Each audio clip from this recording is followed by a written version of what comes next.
Welcome to the West Basin Municipal Water District Water Policy and Legislation Committee and special meeting of the Board of Directors, February 11th. It is now 1:01. I'm calling this meeting to order. Mr. General Manager, would you please call the roll? Yes, Madam Chairwoman, Director Don Deere. Here. Chairwoman Gloria Gray, Here. Director Scott Houston, Director Tommy Favai. Here. Director Desi Alvarez. Madam Chair, we have a quorum. Thank you very much. I believe the next item is public comment. Do we have anyone from the public who wish to comment, please? Madam Chair, we have not received any request for public comment, though this meeting is being held both in person and virtually.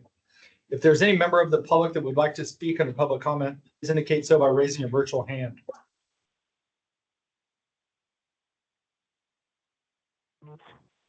And Madam Chair, I do not see any requests. Okay, thank you. The next item is, I think, presentations. We have no presentations. We have no action calendar. And the next item, information calendar. Would you please introduce that, Mr. General Manager? That item. Yes, Madam Chair, item 6A is an information item related to the water replenishment district request for West Basin to serve as sponsor for non-consumptive water use permits. And for this presentation, we have Matt Vey, our Manager of Water Policy and Resources Development. And this item begins on packet page 3. Thank you, EJ, and good afternoon, directors. If we could move to the slides, please. Okay, go ahead and move to the next slide. So this is an item, just an information item today. However, the plan would be to take this for a possible action item at next month's committee and board. And what this was is basically we were approached by the Water Replenishment District to serve as a sponsor of a non-consumptive water use permit. And I'll get into a little more of the details as I go through my presentation. But I wanted to start with just a little bit of a background here. So the West Coast Basin amended judgment, that's kind of the guiding document for how groundwater is pumped and stored in the West Coast Basin. West Basin Municipal Water District is not a groundwater pumper. However, most of our customer agencies are pumpers of groundwater. However, what we are is we're considered a party to the judgment. So that initial lawsuit, we were one of the named parties in that. And so the other parties there include WRD, City of Inglewood, City of Manhattan Beach, City of Torrance, City of Long Beach, City of Los Angeles, California Water Service, and Golden State Water Company. And this is important because as a party, we can serve as a sponsor for this type of permit. So next slide, please.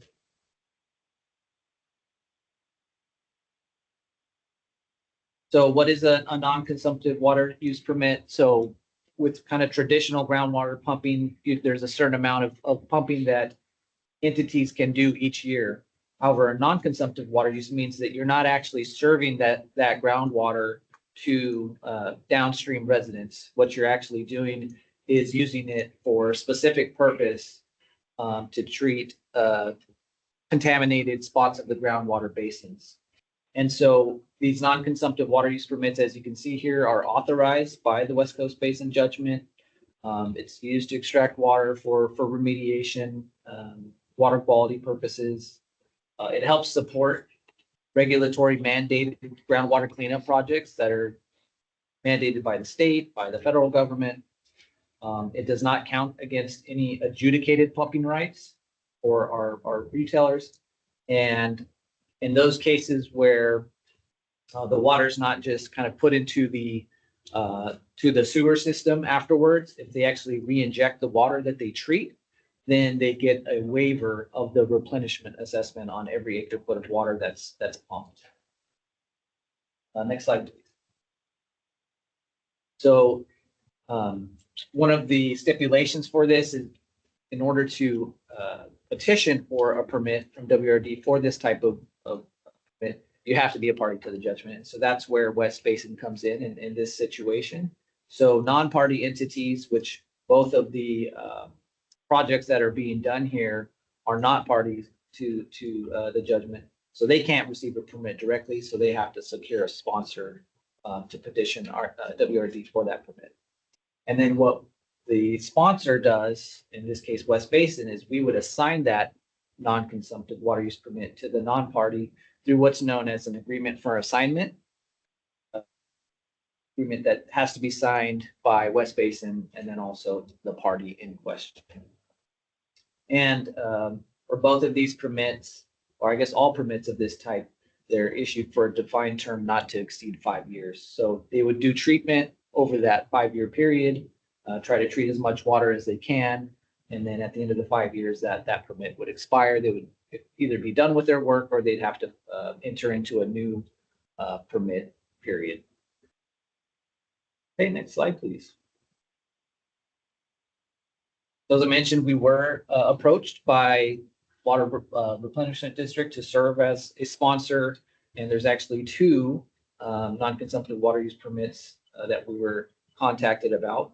One, as you can see here, is Stauffer Management Company LLC, and the other one is Eni Oil and Gas. And I'll get into kind of both of those in a little more detail in the next couple of slides.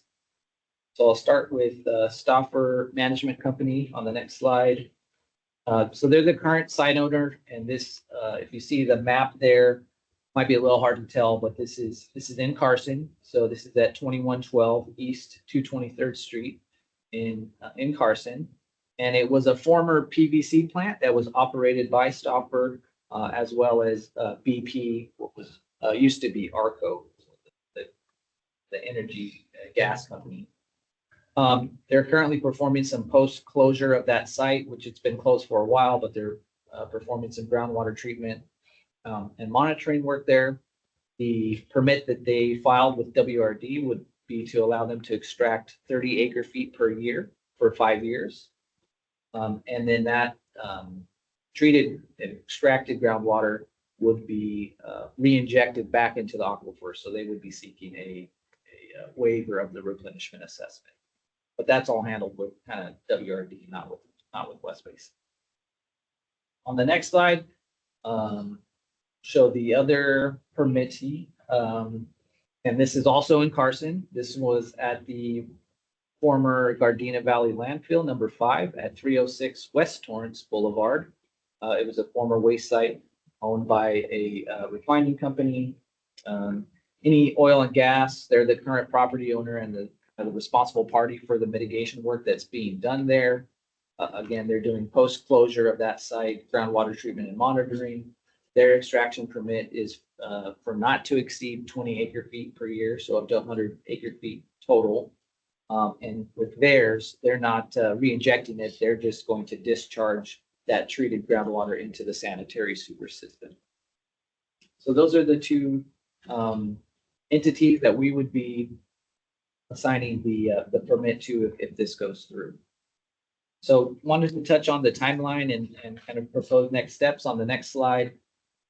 So the 2 applicants that I just touched on, they made their applications to WRD in late 2024 and then also last year in 2025. And then just last week, there's a number of steps that WRD has to go through as well as sponsors. So last week, WRD board, the board approved conducting a public hearing and adopting a resolution to grant a non-consumptive water use permit to West Basin, and that went through as intended. So now in March 3rd, the WRD will actually hold the public hearing to receive any feedback and then to adopt that proposed resolution and to grant the non-consumptive water use permit to West Basin. Obviously, we're providing an update here as an information item today. And then if there's additional questions today or at the board meeting later this month, staff can address those. But then following that public hearing in March of WRD, West Basin's Board of Directors would then need to take an action to authorize us to accept those permits on behalf of these two agencies, and then enter into those, well, it's two separate documents. There's the agreement for assignment, and then also an acknowledgement letter with both of those. Those would be conducted between West Basin and the two entities. It would not be between us and WRD. They're just kind of overseeing the process. So that's kind of those are kind of the next steps that are coming up. And then just a few other things that I wanted to note for the committee and the board. Staff had questions because this, as far as I knew, was the first time that we had been asked to be a sponsor, which WRD did confirm that this is the first time we've been asked to be a sponsor for this type of permit. We also know if you have to have any pumping rights to be a sponsor, and the answer to that is no, you don't need to have pumping rights. You just need to be a party to the judgment, which we are. Also, I wanted to let you know that originally for the Stauffer application, WRD was initially working with Cal Water Service to serve as a sponsor. However, that process did not come to completion. They weren't able to kind of finalize that. And so that's when WRD approached West Basin about serving as a sponsor for that one and also for the other one. Also, following the assignment process, assuming the board okays that, and we sign both documents with the two different agencies, there's no other further actions or responsibilities of West Basin. And to kind of confirm that, I reached out to a couple of our, one of our retailers and then another public agency, Long Beach Utilities Department, to see if there's been any, any issues or any concerns about serving as a sponsor. And the answers that I got was no, it's been completely hands off following that initial administrative process. So it's been very smooth after that. So no real concerns on staff's part right now regarding the process. And then I think finally, just the last slide there is just, what are some of the benefits to West Basin and the region for doing this? Obviously, we're a huge proponent of groundwater use in the region, and these types of projects are needed to treat and clean up the contaminated groundwater sources that are throughout the kind of the service area throughout the basin. So there's regional water quality benefits, will allow for greater groundwater pumping in the future. It obviously promotes beneficial use of the West Coast basin. It protects adjudicated rights of the basin pumpers, which we support that. And then really this is our first time doing this, but it allows us to kind of increase our working relationship with WRD to allow us to serve as kind of a dependable public agency that can serve as a sponsor and can help out the region when needed in these types of situations. So we see it as a win-win for the pumping community and also for West Basin. So with that, that wraps up my comments, but I'd be happy to take any questions from the committee members at this time. Thank you so much, Matt. Director Dara, Director Survive, any questions or anyone? Oh, no questions.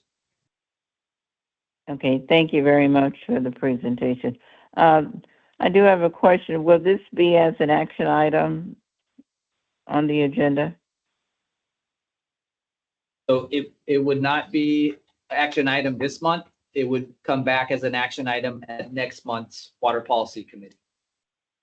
Okay, because Inglewood has groundwater pumping. So would, Mr. General Manager, would you check to see whether or not I need to recuse myself on this item when it comes back for action? Yes, happy to do that. Right. Thank you. Thank you so much. Okay, can we go to the next item, please? Yes, Thank Madam you, Matt. Chair, item is 6D is the quarterly safe clean water program update. And for the presentation, we have both Matt Vey, our Manager of Water Policy and Resources Development, as well as Tammy Hurley-High, our Senior Water Policy and Resources Analyst. And this item begins on packet page 61. Thank you, EJ, and good afternoon again, directors. Why don't we move forward to packet page 65, presentation.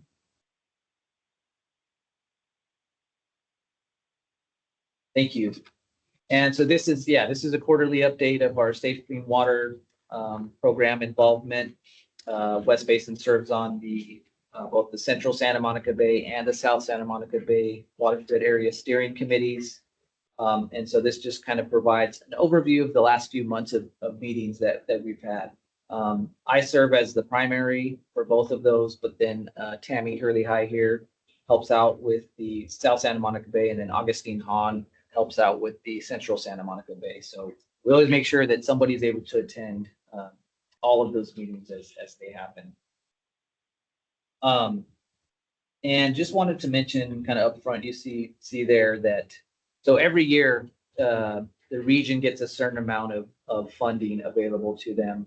And then that gets obligated as much as 5 years into the future. And so a lot of projects have been approved in past years. And so there's only a certain amount of money that is available in kind of that next year that's coming up. And then as you go out into the future years, there's more and more funding available as projects kind of come off the docket. So what you can see here is that currently there's about $5 million in funding available for the Central Santa Monica Bay for this next fiscal year. So that means it's about 75% allocated at this time. So it's not a whole lot of funding that's available. In past years, there used to be more funding available, but again, there's several big projects that are kind of ongoing, but that takes up some of that funding capacity. Also last year, just as a reminder, there was a 1-year pause on funding some of the big projects, what are known as the infrastructure program projects. That was because many of the different WASCs, the steering committees areas, were almost fully funded. And so they decided to take a 1-year pause, but that now has lifted. And so those bigger projects are able to be considered again this year. The other thing in terms of a timing perspective is the stormwater investment plans. This is what these bodies do, is they approve these plans that have specific projects with funding obligations tied to them. That will start to happen in March, April, and May of this year. Usually it wraps up by May, if not sooner. And then the other thing just to mention is that there's different types of projects. There's infrastructure projects, there's scientific studies, and there's technical resources programs. But there's also these things called PMRs, and those are previous projects that have been obligated, but then some sort of funding gap comes up, or there's a change to the scope of the project. Those can then be reconsidered for additional funding or scope change, anything like that. But it also can add another funding limitation to taking on new projects. So it's another consideration that we face when we go through this process. So looking at just the last few months, so in November of 2025, our body did receive one technical resources program presentation. This was the Culver Median Del Rey Way project, and that project proposes improvements along a median to enhance updates already constructed on the Culver City side. So this would be kind of the other side of the divisional boundary there. Then in the following month, in December, there were 3 infrastructure programs that were presented. Again, these weren't allowed the year before, but now they're able to be considered this year. And those 3 are, first is the Edward Vincent Jr. Park Stormwater Improvements Project in Inglewood. And this project will capture stormwater, reducing pollution loads to the Centinela Creek and the Bayona Creek estuary. And then the second project there is the reimagining the La Brea tar pits in the city of LA. That project includes the addition of biofiltration areas and landscape improvements to enhance stormwater quality and expand green space on that property. And then the third one that we heard about was the Memorial Park Multi-Benefit Stormwater Capture Project in the city of Santa Monica. And that is to construct an underground infiltration reservoir below the park at Memorial Park, providing stormwater treatment along with park amenities that will benefit the public. Next slide, please. In January, so last month, we received additional infrastructure program projects. And those four, some of them are in our service area. The first is the Bayona Creek TMDL Operations and Maintenance Project that's being operated by LA Sand. And that project would support the round 2 project benefits of meeting dry weather bacteria compliance, enhancing the downstream ecosystem, and augmenting local water supply through water recycling at the Hyperion Water Reclamation Plant, which of course is where we get our source water for our recycled water program. The second one is the Campus Community Connection at UCLA, which aims to improve water quality, increase local water supply, and increase greening and habitat on the UCLA campus. The third one there is in our service area. It's the Sid Cronenthal Park Stormwater Capture Project in Culver City. That project consists of 3 diversions from local storm drains and also considers low flow diversion from the Bayona Creek for stormwater capture. And then finally, another one, I believe in our service area, is the West Los Angeles College Stormwater Improvement Project. And that project's goals are to include treating 5 drainage areas, which includes dry wells and biofiltration units to treat stormwater runoff, as well as doing some enhanced aesthetics and reduction of the heat island effect from vegetated biofiltration areas. So those were the projects that we received updates on. We'll have to essentially vote on those in the coming months to see if there's funding available. If so, which ones we would want to move forward with at that time. So that's the Central Santa Monica Bay, and I'll now turn it over to Tammy to talk about the South Santa Monica Bay. Thank you, Matt. Good afternoon, directors. So I'll just go through the next couple of slides here that will show all the projects that were presented on in the last 3 months. So this is for the South Santa Monica Bay watershed.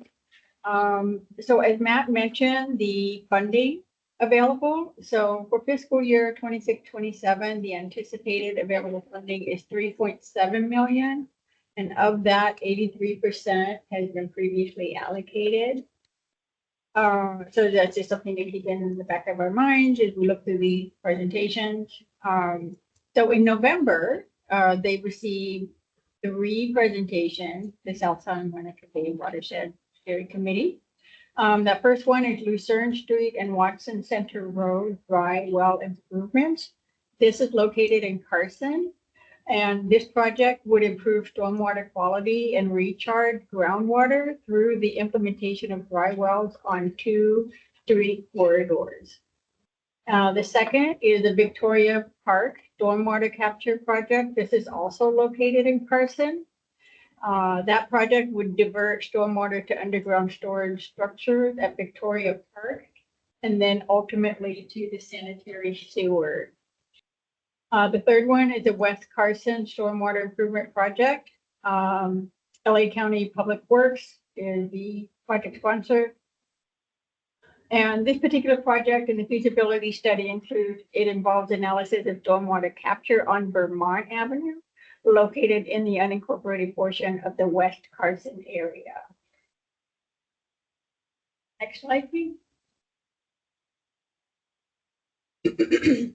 So then moving on to December, 3 scientific study presentations were provided to the committee members. First is a holistic assessment of trash in watersheds. This project or program would measure roadside trash loading and then create watershed models. The second is regional CECs and pollutants and stormwater assessment, a UCLA study. So this would be a stormwater study linking land use to emerging contaminants and microplastics to help guide the future BMPs and then planning. And the third project that was presented on in December is a stormwater BMP O&M needs assessment, guidance document, and implementation materials. This would be a study that would gather information on common BMPs and O&M practices. And this study would develop solutions to high priority O&M needs and would monitor BMP performances over time. And then in January, 2 presentations were received for infrastructure program. First is the Darby Park Multi-Benefit Project. This is located in Inglewood. This project would capture, treat, and infiltrate stormwater at the park using dry wells. while providing park enhancements. And then the second program presented on with the Los Angeles Harbor College. And this project consists of underground infiltration system, improvements to drainage system, and then 4 biofiltration areas. So quite a few presentations in the past 3 months. That concludes my update on the South Santa Monica Bay, and I don't know if there's anything else you want to add, Matt? Sure. Just to wrap this up, I would just say that there's a lot of projects within our service area here that you can see: City of Carson, City of Inglewood, elsewhere. We have one spot on these bodies, so we always try to represent, and support projects that are in our service area.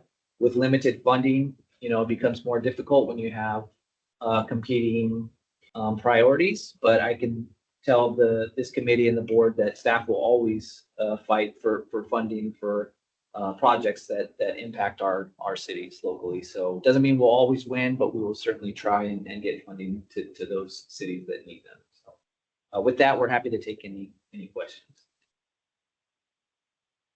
Well, thank you. Are there any questions? Director Deere? I have a question. Chair Gray, Director? Yes, provide, please. Tammy, when is this, when will it come to the board or the committee again for approval? Yeah, that will be in the coming months. The date, I don't know. I'm sorry. I can get back to you on that. But yeah. Director Provide, it'll likely be probably not next month. It's possible, but probably not next month, but probably in April, they'll have conversations. Yeah, I would say in the next couple months. Thank you. All right, thank you. Any other questions? If not, could you please go to the next item, please? Yes, Madam Chair. Item 6C is our monthly state and federal legislative update. And for this presentation, we again have Matt Bay, our manager of water policy and resources development. And this item begins on packet page 69. Thank you, EJ. Go ahead and move forward to the slides for this presentation. Thank you. So I'll go ahead and start. He's at the door. Here, show him this letter because to reset. Hold on. Sorry, Matt, go ahead. Okay, so I'll start with the state update. You can move forward a couple of slides there. So big thing is that we're now exactly 1 month out from our West Basin State Advocacy trip to Sacramento, which will take place on March 11th. And just wanted to let this committee know that meetings are currently being scheduled and put on our calendars for who's ever able to make it to on this trip. The annual briefing book that we put together is being developed as I speak here. The Legislator of the Year awards have been ordered and will hopefully be received here in the next week or two that we'll take with us on the trip.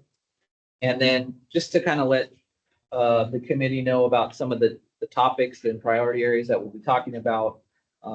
Certainly, as we've done in the past, there'll probably be some discussion about the Pure Water Project and kind of the status of the EIR and what's going to happen moving forward there. But then also one of our priorities this year is to talk about our DCS project, and staff will likely be advocating for funding for that project, certainly at the federal level, but we can also talk with our state leaders about any state funding that might be available for that project as well. So that'll be definitely part of the briefing book that we use. And then, of course, our Harbor South Bay projects in the cities of Carson and Gardena that we are continuing to try and move forward. Next slide. Okay, well, this is a little bit of a repeat from last month, so I'll try to go through this pretty quickly, but just a reminder that the state's currently going through its budget process. At the end of last year, the LAO, the Legislative Analyst Office, had projected close to a $20 billion deficit. However, in early January, when the governor unveiled his initial budget proposal, it was a much more moderate, $3 billion deficit. So it's only, as you see here, it's only a snapshot. Discussions and analysis will continue to take place over the next few months as they try to finalize that budget. And what they're trying to do as part of this process is to resolve any gap in funding that might exist, both for this coming year as well as the year after that. And we'll see more information come out of the May revise with regards to the deficit and the reserves. And on the next slide there, you can see kind of what that timeline looks like. So the May revision will have more information available to us in May from the governor. And then once that comes out, he'll be kind of turning it over to the rest of the legislature to hash out the budget before the final adoption, which happens usually by the end of June for the state of California. You can see there the kind of the revenue picture. So looking at about $350 billion of general fund. So discretionary revenues is 250 billion of that. This is a pretty big increase from the last year's budget. However, it comes with kind of a note or a warning that a lot of that being very volatile revenues coming from high earners that received a lot more income in last year's taxes. And then you can see the reserve strategy there. So $23 billion, however, it breaks down to about $14 billion for the budget stabilization account, about $5 billion for the special fund for economic uncertainties, and then $4 billion gets allocated towards the public school system stabilization account. Next slide, please. With a little more focus in on kind of the water aspects of the budget. So as you can see there at the top for DWR, there was some pretty big adjustments. $10 million in ongoing general fund is being allocated to the river forecast and snow survey resources.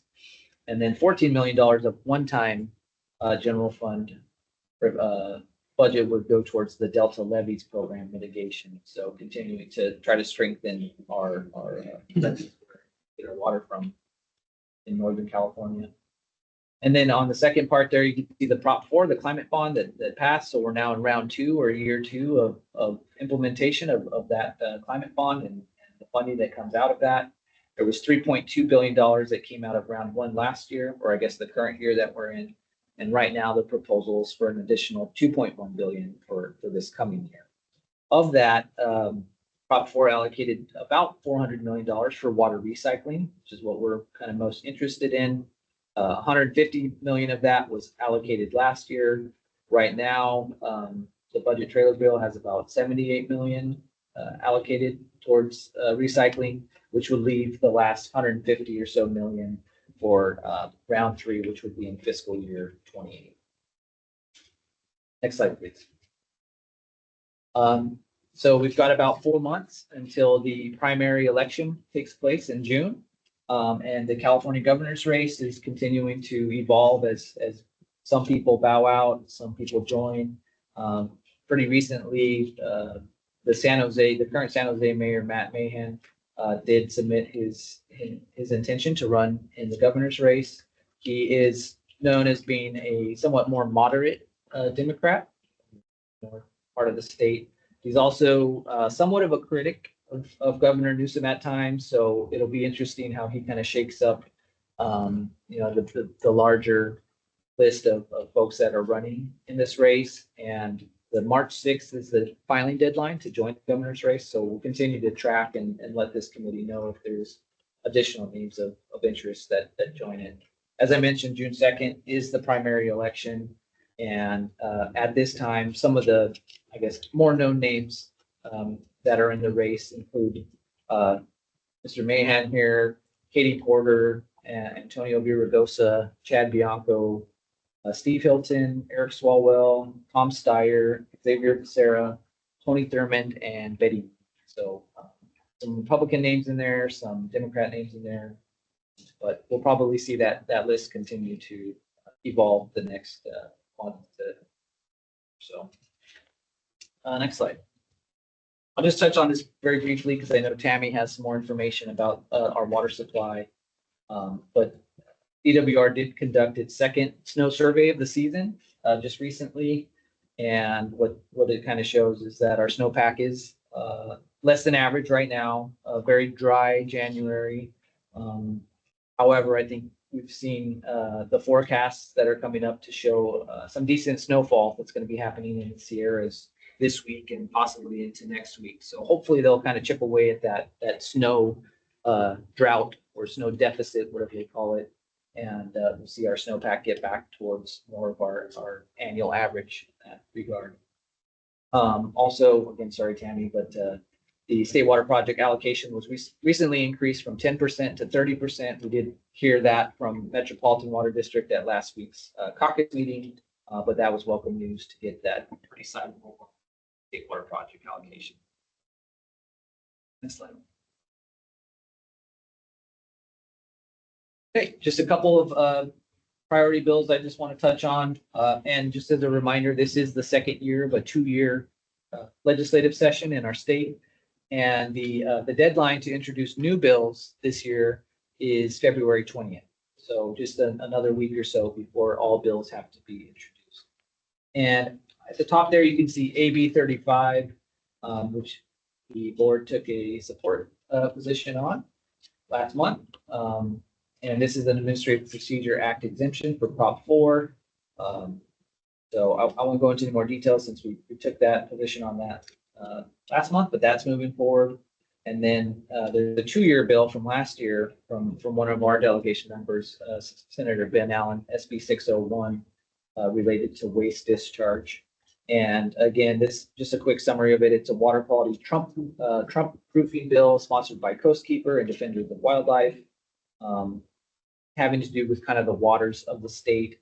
A very complex bill, but it's something that the water industry has been very involved in, and lots of actually opposition to it from the water industry, as well as the ag industry and some local governments. There's some concern about the ambiguous definition of nexus waters. That bill does remain in Assembly Appropriations, and it must move by May to get out of committee. But it's a bill that we're very involved with. Metropolitan Water District is very involved with it, and our state lobbyists, NPA, keep us up to date on all of those changes to the bill. That completes my state update. I'll go ahead and move over to the federal update, if that's okay. Right. Just wanted to provide a quick update before I get into this first slide. So regarding our Harbor South Bay project and our partnership with Army Corps of Engineers, I just want to update this committee that we're continuing to push and try to move forward with the agreements for the 2 projects in Carson and Gardena. We've been working very closely with Army Corps, having conversations with them, as well as our project partners, to ensure that all the funding is there and available to move forward as soon as those agreements get approved, so that we're ready to go. So staff continues to work very hard on that. But moving to the next slide, in terms of budget for the federal government. So good news is that the Congress did pass a what's called a mini bus, but really they passed all of the appropriations measures except for one. I think they passed 11 out of the 12 that there are, and that was signed into law last week. So all of the energy and water stuff that we would get funding out of were signed. What's been held over is the Homeland Security piece of it, which might not be surprising with everything that's kind of been going on recently. So they're currently on a 10-day continuing resolution for Homeland Security, and that deadline is actually in a couple of days. So they're going to try to get that done. Otherwise, there could be a partial government shutdown again. Next slide. So regarding the Colorado River, huge deadlines kind of coming up here in a few days on Valentine's Day on February 14th. That's the deadline that the 7 states, the 7 Colorado River watershed states have to come to some sort of agreement. So on January 30th, 6 of the 7 Western governors of Colorado River states met with the Department of the Interior's Secretary Doug Burgum to attempt to negotiate a final, water sharing deal as the river faces significant drought this year so far. Tammy will kind of speak to that. And just to note, the only governor who was not present was Governor Gavin Newsom. However, he did have Wade Crowfoot, our state's natural resources secretary, attend in his place. I mentioned the deadline is coming up on February 14th to kind of figure out how the long-term operations will happen. But it's kind of looking unlikely that they will be able to meet that deadline. During the meeting, kind of the shifting time period of the proposed deal changed from what the administration was hoping to be like a 20-year deal down to just 5 years. So it's kind of a, 5 years is not bad, but it's somewhat kind of kicking the can down the road in terms of a long-term agreement. So those are some of the issues that they'll have to wrestle with these next few days, which I'm sure they're in meetings around the clock right now to try to get that done. All right, next slide. Then there's a couple of new bills that have been introduced by Senator Alex Padilla. The first one is what's called the More Water Act, which stands for Making Our Communities Resilient Through Enhancing Water for Agriculture, Technology, the Environment, and Residences. So outlined in his press release, the legislation is endorsed by many different interests, including Association of California Water Agencies, Metropolitan Water District, Water Abuse Association, and state water contractors. Staff will likely bring this as a potential support bill for this committee at next month's Water Policy Committee. And this bill would do a number of things. It would reauthorize some of the Title 16, which is the U.S. Bureau of Recs Water Smart programs for recycling purposes at $50 million a year over 5 years. It would reauthorize the USBR's large-scale recycling grant program, which is projects that are over $500 million, which would apply to Pure Water SoCal, as well as some additional environmental restoration programs over the next 5 years. Again, this is something that we'll likely bring next month, so I'll kind of save some of the details for that when we bring that as an action item next month. The other bill on the next slide is the Grow Smart Act. This was introduced on February 4th, and it's kind of a little vaguer general bill at this time, but aims to fund the development of partnerships and the design of innovative water-saving projects to keep agriculture, farmland in production, and support community income and employment. It could also include water use crops, innovative irrigation strategies, and other water-saving practices. So we want to look at that bill a little bit more, but it's kind of a package of legislation that Senator Padilla introduced, so we wanted to bring it to your attention. Just a couple last slides here. Actually, a few. Sorry. Vote.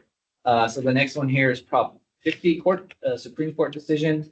Prop 50 was the action that was voter approved to update some of the congressional district maps to allow for what essentially would be more democratic representation in Congress. And so basically the Supreme Court rejected an emergency request for an injunction that would have blocked the implementation of those new congressional maps. And so essentially those can now be used in the coming election season. So I would think that California will stand to increase the number of Democratic seats in Congress and see less Republican seats following this year's election season. So something to keep tracking. Next slide. Also wanted to just update you on the Sites Reservoir. So as you can see in the map there on this is a new reservoir that would be built kind of northwest of the Sacramento area. And just very recently, the federal officials announced their approval of a plan that would fund up to a quarter of the cost to build Sites Reservoir. It also included an action to approve the record of decision on the environmental review aspects of that project. So with roughly a quarter of the cost, that's, you're looking at about $1.5 billion that the federal government could applied towards that project. There's a total cost of 6.2 to 6.8 billion. And if that does end up going forward, construction could begin as early as next year in early 2027, with the completion of that project currently expected to occur in 2033. So about a 6-year project.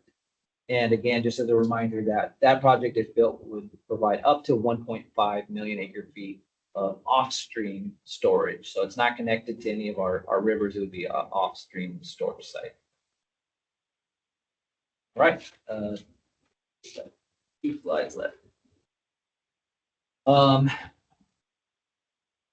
Yeah, lots going on in our federal government right now. There was a recent action by the Trump administration to finalize a rule that would make it easier to fire 50,000 federal workers. As you've kind of heard over the last, several months, there's been a lot of flux with employment in the federal government, and folks being either laid off or given the chance for early retirement. But this action would give the administration the opportunity to make federal workers at will. So it would make it, in concept, easier for them to get rid of or to fire, federal employees. So the administration, as it says here, has been clear that it's the goal is to make it easier to fire workers who are kind of working against the administration in their view. So nothing really has come of this yet, but it could play out certainly with the remaining, 3 years of presidency. And then lastly, last slide there is just the State of the Union address will take place on Tuesday, February 24th, before joint session of both the Senate and the House. I didn't even realize this till I saw the slide, but it is the 250th anniversary of our country. So it'll be what could be a special or memorable. With that said, that's my legislative update. I'm happy to take any questions or comments from the committee. Thank you, Matt. Thank you, and Tammy. Thank you so much. Thank you. Any questions, Director Dare? No, thank you. Director Pavai? No questions. All right, thank you. All those reports are very comprehensive, so thank you. I believe the next item is closed session. We completed all the information calendar items, I believe. So, Madam is Chair, there we any do, close? we still actually have item Yeah. 6D. Oh, we still have Metropolitan, okay. All right. Can we have the report, please? Yes, Madam Chair. As you mentioned, it's the monthly Metropolitan Water District update. For the presentation, we have Tammy Hurley, our Senior Water Policy and Resources Analyst. And this item begins on packet page 80. All right, thank you, EJ. Good afternoon again, directors. I want to provide a update on Metropolitan program. This month will include updates on the proposed biennial budget and rate, the Pure Water Southern California program, conservation program, the annual report of Metropolitan's achievements in conservation, and then we'll conclude with an update on the current water supply conditions. So if we move to the next slide, please.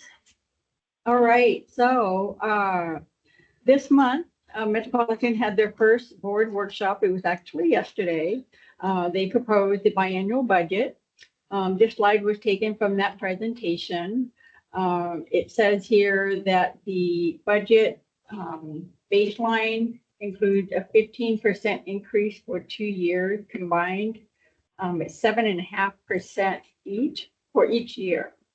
Then layered on top of that baseline are the incremental drivers of the budget, which include Metropolitan CIP, Metropolitan's operating equipment, some staffing, and then also a component for the Pure Water Southern California for the stage 1 design and pre-construction of 45 million gallons per day.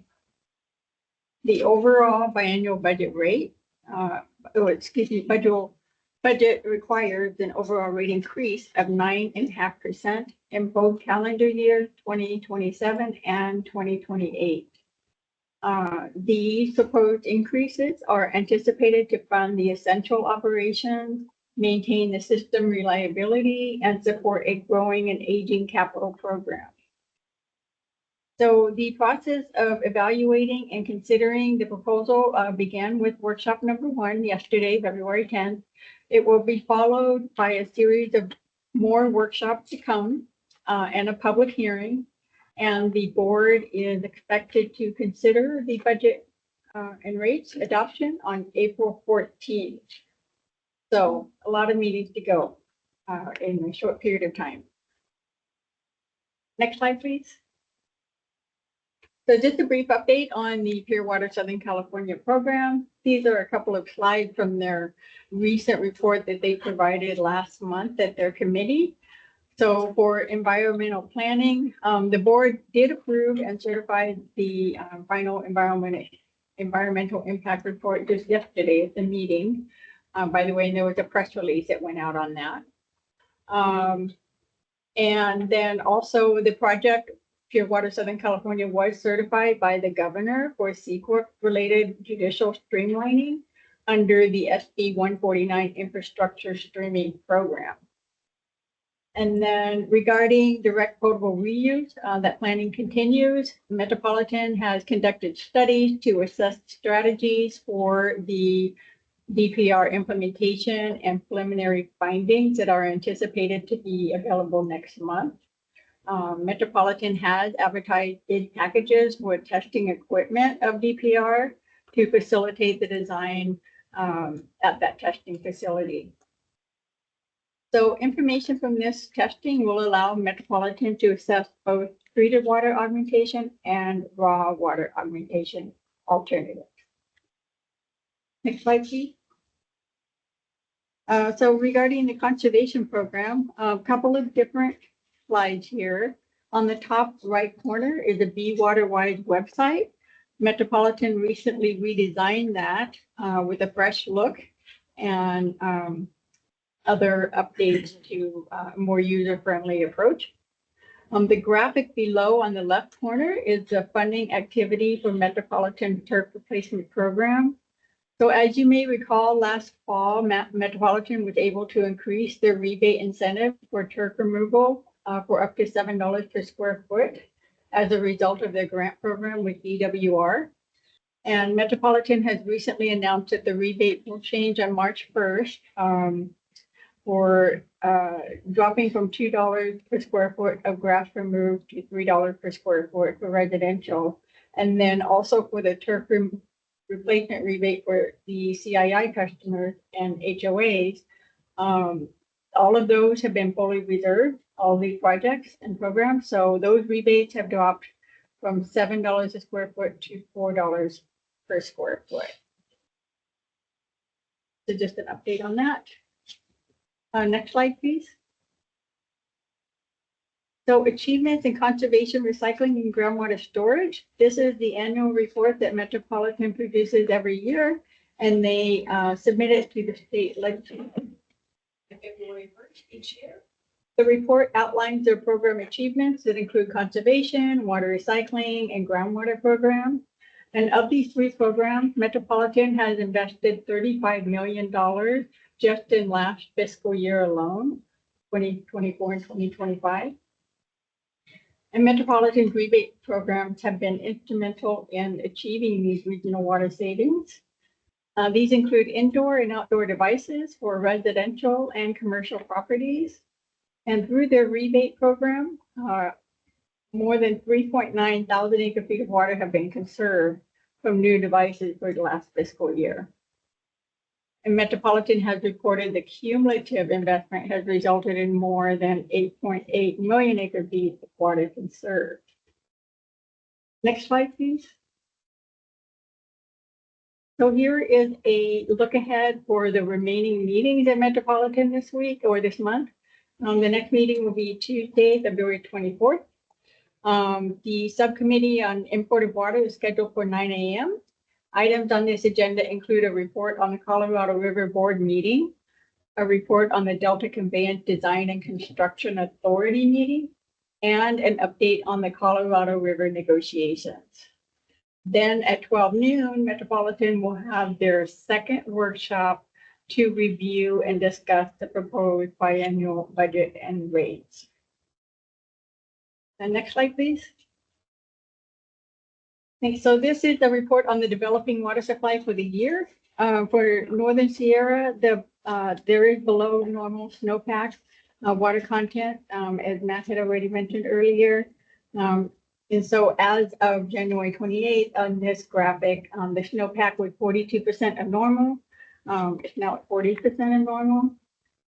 The state water project allocation was increased last week up to 30%, and DWR will announce the final allocation for this water year during May or June. So for Lake Oroville, Northern Sierra precipitation is tracking above normal. The recent storms have raised the reservoir storage well above average, and this has led DWR to make flood control releases. And the San Luis Reservoir is approaching full level at 93% of its capacity. For the upper Colorado River Basin, the snowpack and precipitation are also measuring below normal. The upper Colorado River snowpack is currently tracking below levels compared to 24 years ago, back in 2002. For Lake Powell, the unregulated inflow is forecasted to come in just above 6 million acre feet. And reservoir levels for Lake Powell and Mead continue to hold steady and low. The storage in Lake Mead is 34%. The storage in Lake Powell is at 25%. So that concludes the update here. Happy to answer any questions that you may have. Thank you. Thank you, Tammy. Are there any questions, Director Deere? No. Director Pavai? No questions. All right, thank you, Tammy. Thank you so much. I think we're finished with that particular item. So is there any closed session? There are no closed session items. I believe it's any remarks from the directors or any added agenda items. Director Deere, any comments? No, there's good reports. Well done. Thank you. Thank you, Director Pavai. No comments. Thank you, Will. Again, thank you to staff. Always good reports, very thorough. Ms. General Manager, any comments or any item or any issue? Madam Chair, only because it's related to this committee, I do know that our board administrative team is working with all 5 board members on potential dates for Sacramento and Washington, D.C. So as you see those emails, if you could respond or call Desiree Quintero to work that out. Staff is continuing to work on those, but I think we're still waiting on the federal trip dates to be finalized. All right. Thank you for reminding us. Thank you very much. Okay, with that, then, if nothing else, this meeting is adjourned, and thank you very much for everybody attending. Thank you. Bye-bye. Bye. And participating. Thank you. Thank you, everyone.